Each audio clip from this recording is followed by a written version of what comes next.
നമസ്കാരം. എല്ലാ പ്രിയപ്പെട്ട കൂട്ടുകാർക്കും ഭാസിസ് അക്കാഡമിയുടെ ഇന്നത്തെ ക്ലാസ്സിലേക്ക് ഹാർദമായ സ്വാഗതം. നമ്മൾ ഇന്നിവിടെ പഠിക്കാനായിട്ടല്ല ശ്രമിക്കുന്നത് എന്തെന്ന് ചോദിച്ചാൽ, കേരള അഡ്മിനിസ്ട്രേറ്റീവ് സർവീസ് പരീക്ഷ ഉടൻ തന്നെ വരികയാണ്. അതുമായി ബന്ധപ്പെട്ടുകൊണ്ട് പഠനത്തിൻ്റെതായ രീതി, സ്ട്രാറ്റജിയും ഒക്കെ കഴിഞ്ഞ വീഡിയോകളിൽ നമ്മൾ എന്ത് ചെയ്തിരുന്നു, പറഞ്ഞിരുന്നു. അപ്പോൾ ആ ഒരു വീഡിയോയിൽ പറഞ്ഞതുമായി ബന്ധപ്പെട്ടുകൊണ്ട് നമ്മൾ ഇന്ന് പഠിക്കുന്ന കാര്യം വെച്ചാൽ the contributions of the Portuguese ആണ്. പോർച്ചുഗീസുകാരുടെ സംഭാവന എന്താണ് എന്നാണ് ഇന്നത്തെ ഈ ഒരു വീഡിയോയിൽ നമ്മൾ മനസ്സിലാക്കാൻ ശ്രമിക്കുന്നത്. നമ്മുടെ KASന്റെ സ്പെഷ്യൽ ക്ലാസ് ആണ്.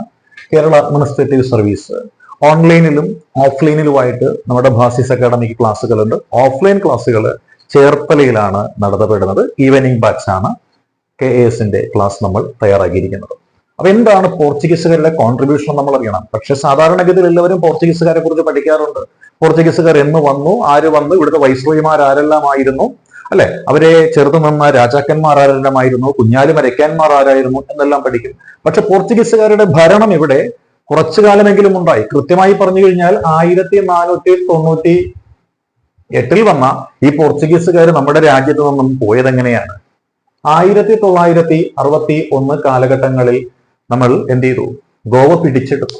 ഓപ്പറേഷൻ വിജയിലൂടെ ഗോവ പിടിച്ചെടുത്ത് കഴിഞ്ഞപ്പോഴാണ് ഇവരിവിടെ നിന്നും പോകുന്നത്. അതായത് ഏകദേശം ഒരു 500 വർഷക്കാലത്തോളം അല്ലെങ്കിൽ ഒരു 450ഓളം വർഷക്കാലത്തോളം ഇന്ത്യയിൽ ഇവരുണ്ടായിരുന്നു. ഇവരുടെ സാന്നിധ്യം ഇവിടെ ഉണ്ടായിരുന്നു. ഈ സാന്നിധ്യം ഇവിടെ അവർക്ക് ഒരുപാട് കാര്യങ്ങൾ നമ്മുടെ സംസ്കാരവുമായിട്ട് ബന്ധപ്പെട്ടുകൊണ്ട്, നമ്മുടെ സാമ്പത്തിക മേഖലയുമായി ബന്ധപ്പെട്ടുകൊണ്ട്, നമ്മുടെ വിദ്യാഭ്യാസ മേഖലയുമായി ബന്ധപ്പെട്ടുകൊണ്ട് ഒരുപാട് മാറ്റങ്ങളൊക്കെ കൊണ്ടുവരാനായിട്ട് ഇവർക്ക് അതിന് കാരണമായി. അപ്പോൾ ഇവരുടെ കോൺട്രിബ്യൂഷൻസ് എന്തെല്ലാമാണ് എന്ന് നമ്മൾ മനസ്സിലാക്കിയിരിക്കണം. കാരണം ചോദ്യം വരുമ്പോൾ എഴുതാനായിട്ട് കാണും, അല്ലെ? എന്താണ് പോർച്ചുഗീസുകാരുടെ കോൺട്രിബ്യൂഷൻസ് എന്ന് ചോദിക്കും. അപ്പൊ നമ്മൾ അറിയണം, അല്ലെ? പോർച്ചുഗീസുകാരുടെ കോൺട്രിബ്യൂഷൻസ് ആദ്യം നമ്മൾ നോക്കിക്കഴിഞ്ഞാൽ മനസ്സിലാക്കാൻ സാധിക്കുന്നത്, ഇവർ ഇവിടെ വന്നു. എന്തിനു വേണ്ടിയാണ് വന്നത്? കച്ചവടത്തിന് വേണ്ടിയിട്ടാണ് ഇവർ വന്നത്, അല്ലെ? ഇവരുടെ പ്രധാനപ്പെട്ട പർപ്പസ് കൊമേഴ്ഷ്യൽ ആക്ടിവിറ്റി ആയിരുന്നു. അപ്പൊ ഇവരുടെ കൊമേഴ്ഷ്യൽ ആക്ടിവിറ്റിക്ക് വേണ്ടി ഇവിടെ വന്നപ്പോൾ നമുക്കിവിടെ കച്ചവടം ഉണ്ടായിരുന്നു.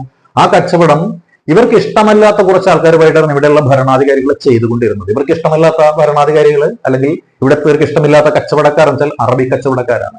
അപ്പോൾ മറ്റു രാജ്യങ്ങളുമായിട്ട് നമുക്കിവിടെ ഉണ്ടായിരുന്ന വ്യാപാര കുത്തക എന്ന് പറയുന്നത് എന്ത് ചെയ്തു? ഇവർ തകർത്ത് കളഞ്ഞു. നമുക്കുണ്ടായിരുന്നത് അറബികളും ചൈനക്കാരുമായിട്ട് മാത്രമായിരുന്നു നമുക്ക് വ്യാപാരം ഉണ്ടായിരുന്നത്. അത് തകർത്ത് കളഞ്ഞിട്ട് ഇവരെന്ത് ചെയ്തു? ഇവര് നേരെ നമുക്കൊരു പുതിയ ബന്ധം കൊണ്ടുവന്നു. ആ ബന്ധമാണ് യൂറോപ്പുമായിട്ടുള്ള ബന്ധം. അപ്പൊ യൂറോപ്പുമായിട്ട് നേരിട്ട് വ്യാപാര ബന്ധത്തിൽ ഏർപ്പെടുവാനായിട്ട് നമ്മുടെ രാജ്യത്തിന് കാരണം നൽകിയത് അല്ലെങ്കിൽ അതിനെ കൂടുതൽ പ്രേരണ കൊടുത്ത ആൾക്കാരെന്ന് വെച്ചാൽ ഇവരാണ്. അതോടുകൂടി നമ്മൾ എന്ത് ചെയ്തു? ട്രേഡ് എന്ന് പറയുന്നത് കുറച്ചുകൂടി ഉയർന്നു. അതേപോലെ വിവിധ രാജ്യങ്ങളിൽ നിന്ന്, അതായത് പശ്ചിമാഫ്രിക്ക, അതായത് നമ്മുടെ പടിഞ്ഞാറൻ ആഫ്രിക്കയിൽ നിന്ന് സ്വർണം കൊണ്ടുവന്നു. അമേരിക്കയിൽ നിന്നും വെള്ളി, വെളുത്തീയം, കറുത്തീയം, രസം മുതലായ സാധനങ്ങൾ, ചീനക്കാര മുതലായ സാധനങ്ങളൊക്കെ ഇങ്ങോട്ടേക്ക് ഇറക്കുമതി ചെയ്തു. നമ്മുടെ ഇഞ്ചി, കുരുമുളക്, ഏലം മുതലായ സുഗന്ധദ്രവ്യങ്ങളെ യൂറോപ്പിലേക്ക് കൊണ്ടുപോയി, അല്ലെ? അപ്പൊ നമ്മുടെ ഇവിടെ ഉണ്ടായിരുന്ന സ്പൈസസ് എന്ന് പറയുന്നത് ലോക പ്രസിദ്ധമാക്കിയത് ആരാണ്? ഈ പോർച്ചുഗീസുകാരാണ് എന്ന് നമുക്ക് നിസ്സംശയം പറയാം. അതേപോലെ അമേരിക്കയിൽ നിന്നുള്ള സാധനങ്ങൾ പോലും നമ്മുടെ ഇങ്ങോട്ടേക്ക് ഇമ്പോർട്ട് ചെയ്ത് കൊണ്ടുവന്ന് ഇമ്പോർട്ട് ആൻഡ് എക്സ്പോർട്ട് രംഗം എന്ന് പറയുന്നത് കുറെ കൂടി പരിപോഷിപ്പിച്ചെടുത്തതും ഈ ഒരു പോർച്ചുഗീസുകാരാണെന്ന് പറയാം. ഇതേപോലെ തന്നെ ഇവരെന്ത് ചെയ്തു? നമ്മുടെ ഇവിടെ ഉണ്ടായിരുന്ന ഒരു വ്യവസായം ഉണ്ടായിരുന്നു. ആ വ്യവസായം എന്ന് വെച്ചാൽ എന്തായിരുന്നു? അത് നമ്മുടെ കയർ വ്യവസായമായിരുന്നു. ആ കയർ വ്യവസായത്തെ ഇവരെന്ത് ചെയ്തു? നന്നായിട്ട് പരിപോഷിപ്പിച്ചു. കയർ മേഖലയുമായി ബന്ധപ്പെട്ടുകൊണ്ട് ഒരുപാട് വളർച്ച ഉണ്ടായി.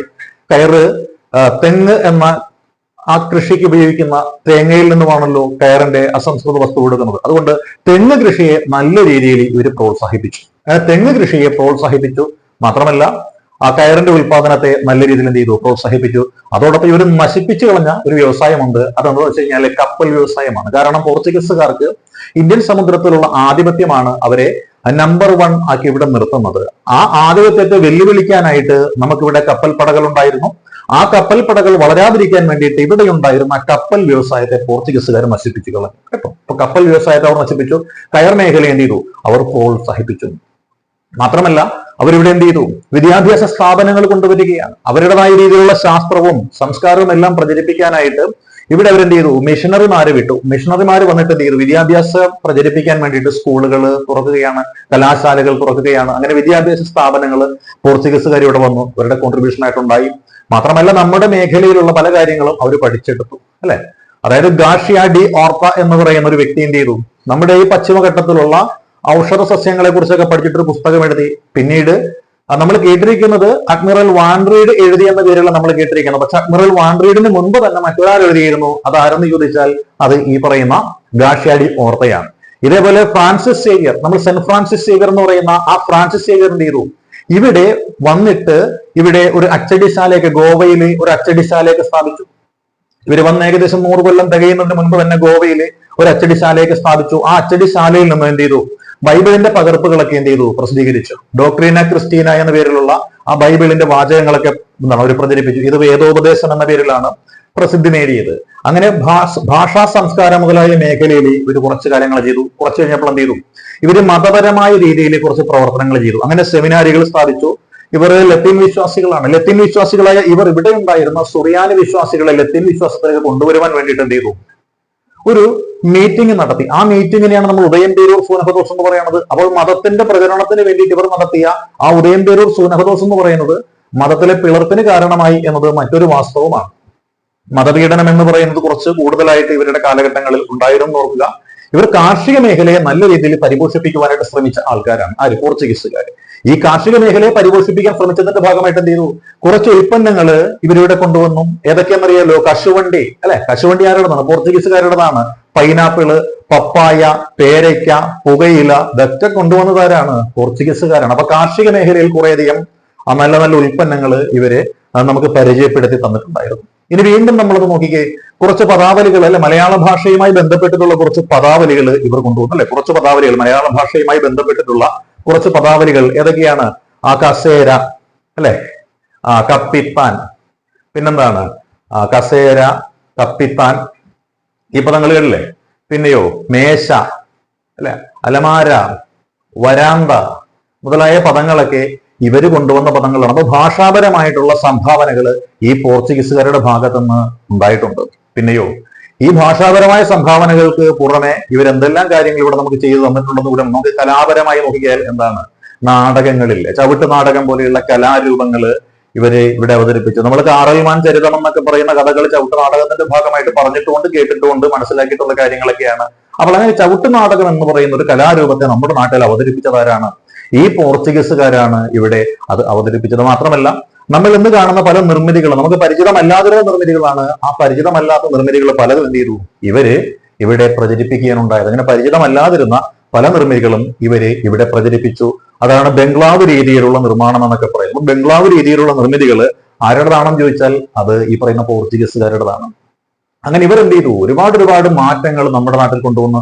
ഈ മാറ്റങ്ങളെ മൊത്തത്തിലാണ് നമ്മൾ പോർച്ചുഗീസുകാരുടെ സംഭാവന എന്ന ശ്രേണിയിൽ പറയുന്നത്. അപ്പോൾ ഇത് ചിലപ്പോൾ നമുക്ക് ഒരു 2 മാർക്കിന് അല്ലെങ്കിൽ 5 മാർക്കിന് അല്ലെങ്കിൽ 10 മാർക്കിനൊക്കെ എഴുതാനായിട്ട് ചിലപ്പോൾ തരുന്ന ടോപ്പിക് ആയിരിക്കും കേസിന്റെ മെയിൻസിന്.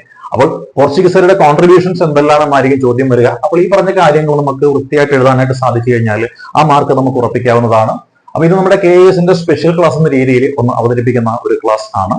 അപ്പോൾ ഈ ക്ലാസ് ഇഷ്ടപ്പെട്ടെങ്കിൽ നിങ്ങളുടെ വിലയേറിയ അഭിപ്രായങ്ങളും നിർദ്ദേശങ്ങളും അറിയിക്കുക. നമുക്ക് KS ഓൺലൈൻ ബാച്ചും ഓഫ്ലൈൻ ബാച്ചും ഉണ്ട്. ഓഫ്ലൈൻ ബാച്ച് ചേർത്തലയിലാണ്. അപ്പൊ KS ഓഫ്ലൈൻ ബാച്ചിനെ കുറിച്ചും ഓൺലൈൻ ബാച്ചിനെ കുറിച്ചും അറിയുവാൻ ആഗ്രഹിക്കുന്നതുണ്ടെങ്കിൽ ഈ കാണുന്ന നമ്പറിൽ കോൺടാക്ട് ചെയ്യാവുന്നതാണ്. 9846183166. അപ്പോൾ ക്ലാസ് കണ്ടുകൊണ്ടിരിക്കുന്ന എല്ലാവർക്കും ഇത് മനസ്സിലായി എന്ന് വിശ്വസിച്ചുകൊണ്ട് നിർത്തുന്നു. All the best.